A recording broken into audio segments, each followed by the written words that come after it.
mais um vídeo aqui no canal Capítulo 1 e hoje nós vamos falar de um fenômeno. Estamos falando de Alchemized da Sen Lin Yu, este grande calhamaço de romantasy que a gente vai comentar aqui hoje. Essa seria uma das séries mais populares da década, ultrapassando a Cotar? Eu acho que sim, tá? E tudo começou com uma fanfic.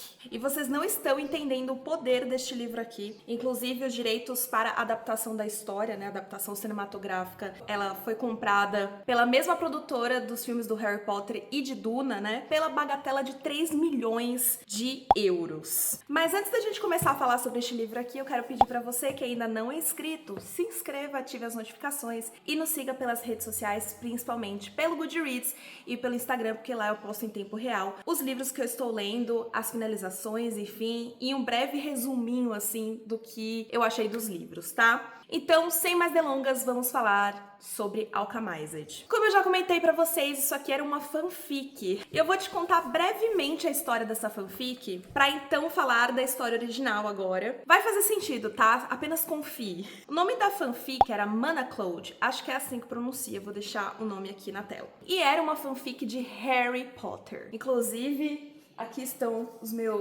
a minha coleção que eu comprei. Ai, tô muito feliz, mas enfim. Era uma fanfic do Harry Potter, mais precisamente, né, uma fanfic Dramione, né, que é o chip entre Hermione e Draco Malfoy.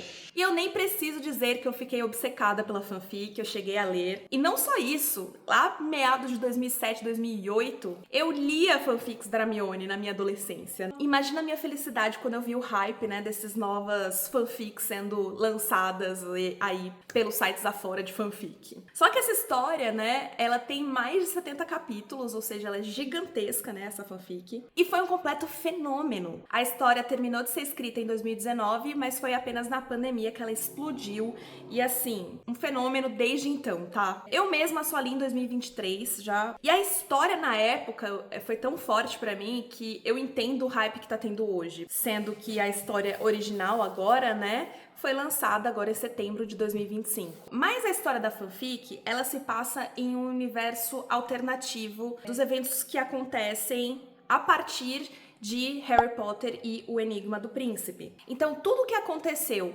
até a morte do Dumbledore é igual aos livros, digamos assim. Mas é a partir da morte do Dumbledore que tudo muda e é aí que começa a história da fanfic. E se você não é muito leitor, né, dessas histórias escritas por fãs, esse é um tipo de coisa que acontece muito nessas histórias, né? Você escreve a sua história a partir de um ponto que você achou interessante ali, do anime, do mangá, do filme, enfim.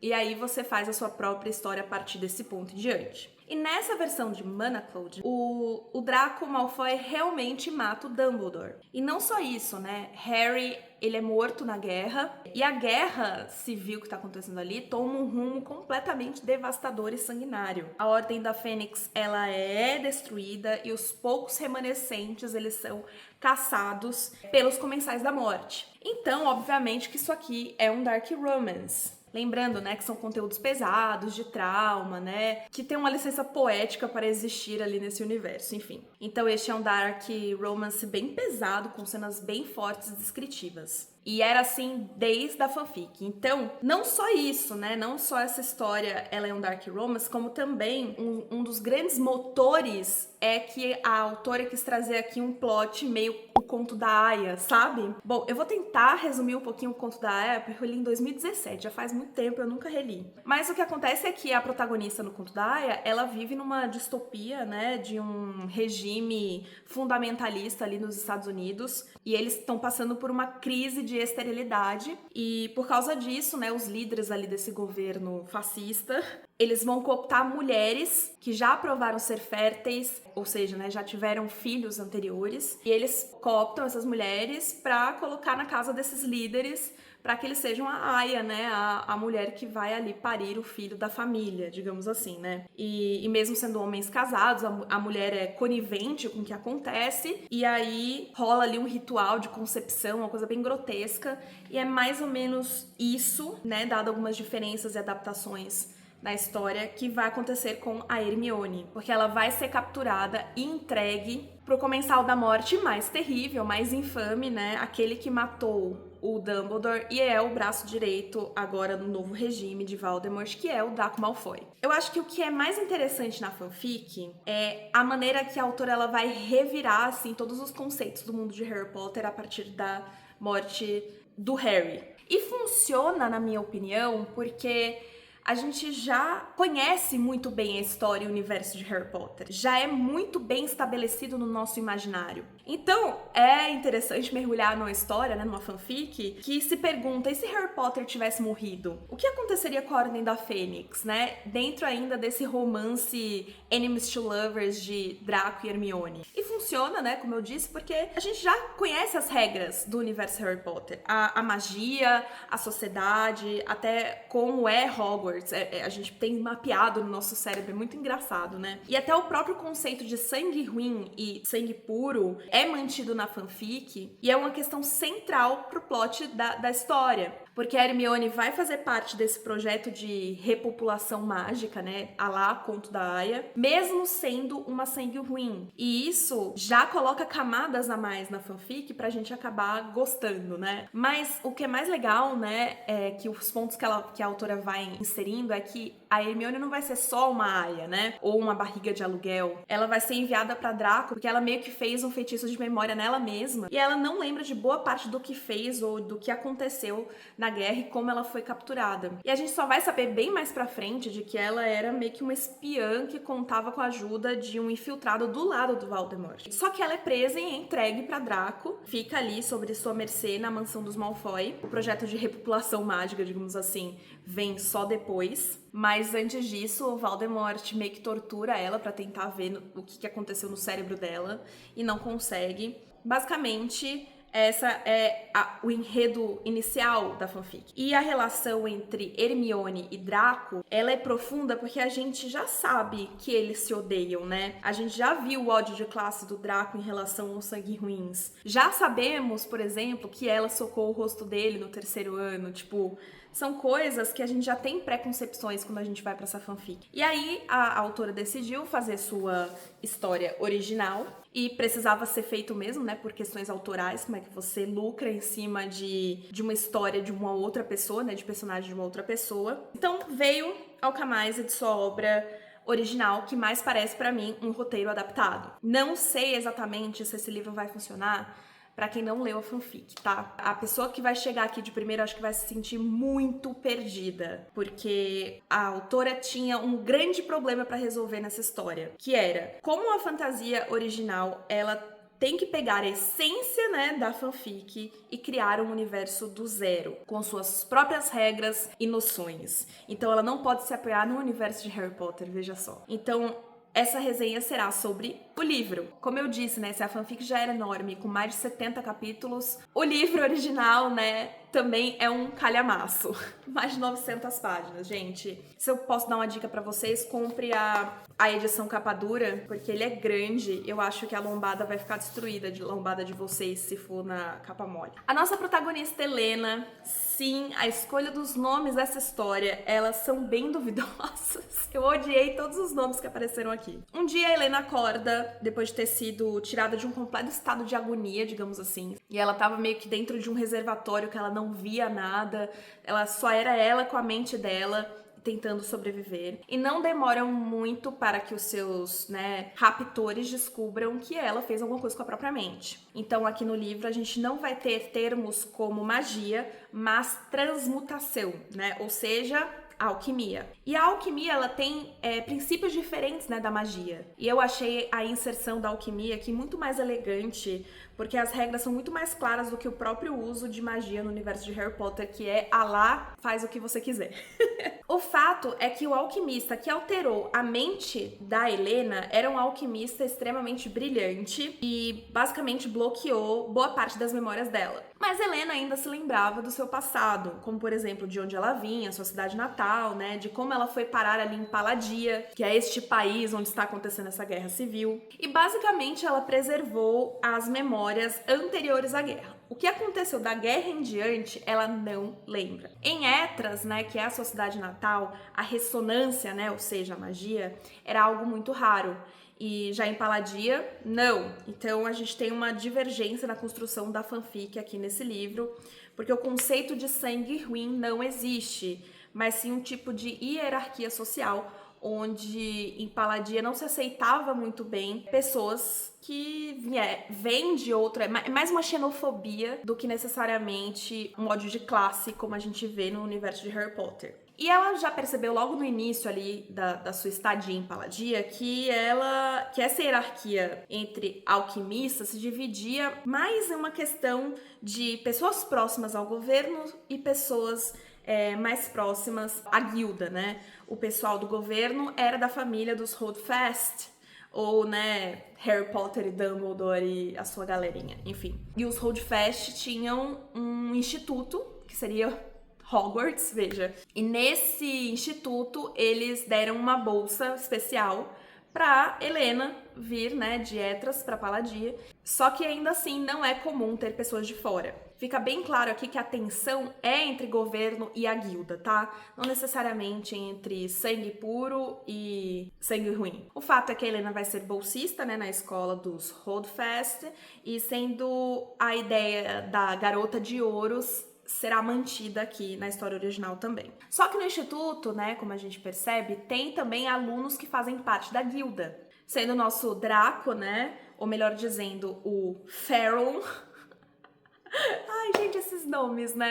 E ele também estuda lá, e é aí que ele tem o contato com a Helena. Só que diferente do que a gente vê nos livros do Harry Potter, né? Eles não tiveram muita interação na época que eles estavam no instituto. E esses alunos da guilda são bem OX a Helena, seja porque ela ganhou uma bolsa dos Holdfasts ou porque ela veio de um outro país que não tinha ressonância. O que não importa muito, mas é que tem essa rusga já. Bom, o fato é que os alunos da guilda são OX a Helena, e a ela específico, que ela é uma das poucas bolsistas, não sei se tem mais, eu fiquei com a impressão de que não tinha, mas eu acho que é muito mais porque a questão do governo do que necessariamente dela ser de um país que não tem ressonância. Fiquei na dúvida, acho que é um pouco dos dois, mas mais uma questão política, tá? Então, quando a guerra estoura, né, a guilda e os familiares não ficam do lado dos Holdfasts, obviamente. E diferente dos Comensais da Morte, que foram pro lado do Voldemort, né, os Comensais aqui são chamados de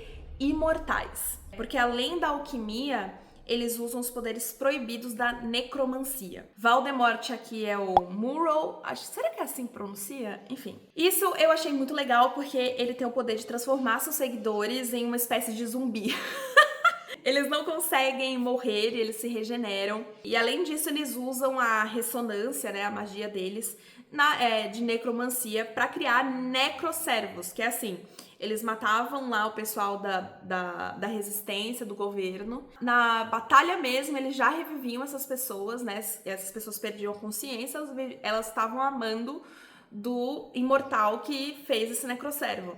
Então, durante a batalha, era possível que o pessoal do governo tivesse que batalhar com o próprio amigo que virou um zumbi, entendeu? Basicamente é isso. Então é bem fácil perceber como a resistência do governo ela foi perdendo bem rápido a guerra, e o número de soldados, né? Eles morriam e já virava ali um necroservo, e é terrível.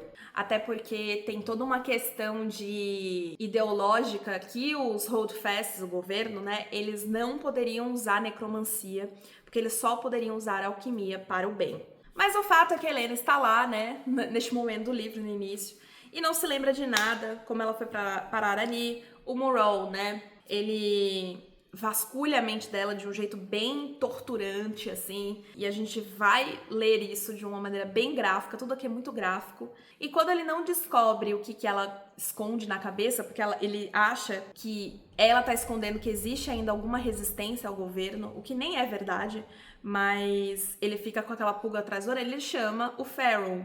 E nessa história, ele é o Alcaide Mor, né? Ele é o grande líder o braço direito do Murrow neste novo governo ditatorial, enfim. E diferente do Murrow, ele é cirúrgico na mente da Helena, mas ele acaba não descobrindo nada também. E o Murrow envia a Helena pra mansão dos Farrell pra que ele ficasse de olho nela.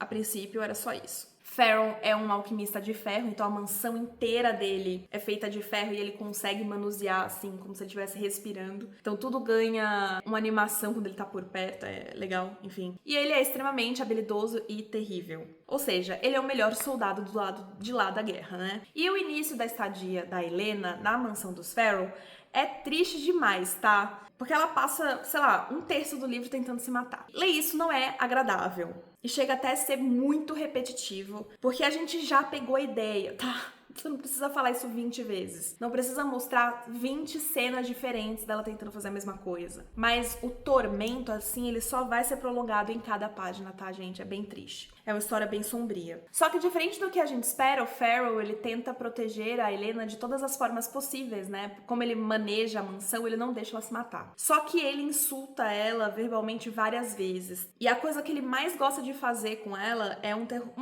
tipo terrorismo psicológico, né? Porque ele debocha da resistência, que se chamava aqui, em vez de Ordem da Fênix, é a Chama Eterna. E ele fica dizendo que a resistência não passava de mártires, que queriam escrever seu nome como morri por uma causa, não necessariamente ganhar uma guerra. Ele fala isso diversas vezes ao longo da história, tá? E o plot do conto da Aya, né, como eu disse pra vocês, ela vai começar a se introduzir por meio de notícias de jornal que a Helena tem acesso. Porque, diferente do que a gente vai imaginar, né, ela é tratada mais como uma hóspede do que como uma prisioneira. Então a gente vai vendo detalhes de como ela é tratada, né, ao longo da sua estadia na mansão dos Farrell. Só que esse programa de repovoamento, né, é vendido ali pelos jornais como se fosse casar ressonâncias, né? Que o governo atual tá procurando por voluntários. Só que nesse universo, né, a ressonância pode ou não vir de uma família que tenha ressonância. Não é uma coisa tão hereditária assim como a gente imagina. Mas o que a gente vai descobrir, na verdade, é que todo esse lance de repopulação é só uma fachada, porque o Murrow, ele está procurando um novo corpo, porque nessa história ele pode trocar de corpo, né, e manter a sua essência em um outro corpo, mas se ele tinha uma ressonância, sei lá, de ferro, se ele pegar um corpo diferente pra fazer essa transferência, ele vira sei lá, com a ressonância de aço. Enfim, basicamente é por isso que tem esse programa de repopulação.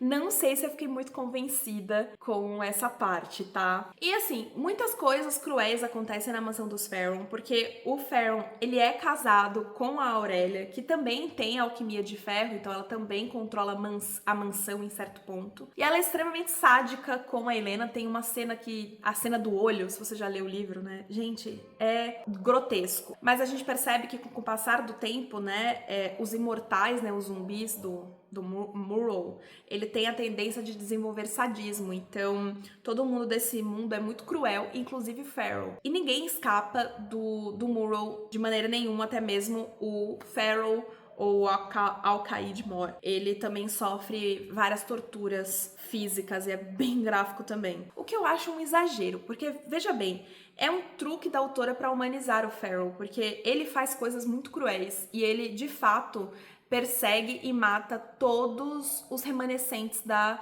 Chama Eterna. Então, na prática, quem governa a Palladia é o Farrell. Então não faz muito sentido o Murrow torturar ele, né? Você entende? É um ponto meio... enfim. Então você imagina, né, onde essa história vai chegar. É só sofrimento, angústia, tristeza. Por isso que você vai ver muita gente chorando, né? Muitas garotinhas que leem essa história chorando. Nossa, me deixou traumatizada, que triste. Porque tudo que eu falei aqui é só a primeira parte do livro. E quando ela engravida, por causa todo esse plot do conto da Aya, a coisa fica ainda mais complexa, porque a ressonância que ela tá usando pra manter sua mente bloqueada, né, começa a se desfazer, e aí ela se lembra de tudo. Então vamos pra segunda parte do livro, e é um flashback. Então a gente vai ver toda a parte que ela esqueceu. Eu sei que você ficou muito curioso pra saber, né, o que de fato ela esconde, porque é nessa parte que a gente vai ter todas as respostas do livro, e é uma boa parte do livro, tá? E é só mais sofrimento. Eu vou dar um único spoiler, né, que eu acho que se você entendeu a fanfic, você vai entender que o Farrell e a Helena são um casal. Então, eu acho que esse é o primeiro spoiler, que eu acho que tava meio óbvio. Mas o spoiler aqui que eu vou dar, que tem nessa parte, é que era o Farrell que era o espião que ajudava a Helena. E é a partir desse momento que acontece, né, a relação entre ele e ela. E aí eles tiveram um caso nesse período. E foi um dos motivos dela apagar a mente, é que se ela fosse capturada, ela não queria entregar o Farrell, porque ele tinha uma posição muito grande na guerra. E eu acho que é na parte 2, né, nesse flashback, que entra a história de romance, assim, de verdade. Só que o relacionamento deles é baseado em mentira, em manipulação, é bem cruel, assim, porque a Helena, ela vai se aproveitar do Farrell amando dos Holdfast, então a coisa fica meio cinzenta, sabe? Eles não são tão bonzinhos assim como a gente espera, sabe? E uma coisa que eu achei muito interessante desse livro também é que a Guilda, ela não é exatamente esse monstro que a gente imagina, porque a autora vai fazer um esforço enorme pra dizer no fim do livro que os dois são meio que farinhas do mesmo saco. Então, no final, você vai ter essa reviravolta. E que, na verdade, os Holdfasts mataram mais pessoas do que o Murrow, porque eles mandavam para o front, né, sabendo a morte certa dessas pessoas. E o exército só diminuía, eles continuavam a luta. Porque, afinal, né, como se combate zumbis que se regeneram e que usam magia? E a coisa ainda fica ainda mais cinzenta, porque a Helena é mandada, né, como uma espécie de prostituta. Ela vai se vender ali em troca de informações do Farrell. Mas uma coisa eu acho que fica claro nesse livro é que uma guerra é uma guerra. E não tem um lado bom ou ruim, porque ambos mataram, ambos colocaram pessoas pra morrer, entendeu? Basicamente a história é essa deste livro, já deu, nossa, quase uma hora eu falando aqui. Mas quando a gente volta do flashback, isso já é a reta final, né? A Helena, ela se lembra de tudo e tenta salvar o Farrell. E como isso vai acontecer, eu vou deixar aqui no suspense para que você leia Alchemized se você se interessou. Porque eu acho que se você chegou até aqui, você quer muito ler, né? Mas eu acho que vale a leitura. Porém, eu vou colocar minhas considerações agora. Eu achei um livro original decepcionante, porque isso aqui é uma adaptação de uma fanfic. Ela não conseguiu se apoiar nas suas próprias pernas. A potência que a fanfic teve pra mim, ela não chegou nem perto do livro. Porque faltou eu me importar com os personagens criados aqui, entendeu? Ela tem 900 páginas e eu não consegui me conectar com as motivações da Helena. Do Farrell até mais, mas da Helena eu não consegui me conectar tanto assim. Ela caiu de paraquedas numa guerra civil, continuou lá por um senso de gratidão aos Holdfast, só que assim, era uma guerra muito sangrenta, só por um senso de gratidão. Entendeu? Pra ela continuar. Eu não sei. Porque na fanfic, a gente entende a Hermione. Aqui, a Helena ficou uma grande incógnita pra mim. Eu acho que a parte de criar o universo ficou extremamente maçante. Embora a autora tenha encontrado maneiras elegantes, né, de se sair do problema de magia e varinhas. Não é perfeito.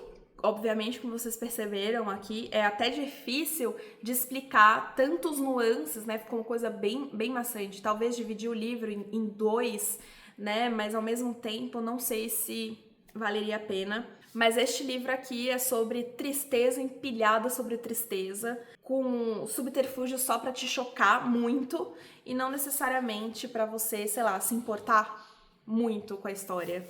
E fora as escolhas dos nomes, né, gente? Que mau gosto. Mas é isso, Brasil. Eu espero muito que vocês tenham gostado dessa resenha. Deixa aqui nos comentários se vocês querem que eu traga mais conteúdos como este. E é isso. Conto com vocês nas cenas dos próximos capítulos. Um grande beijo e tchau!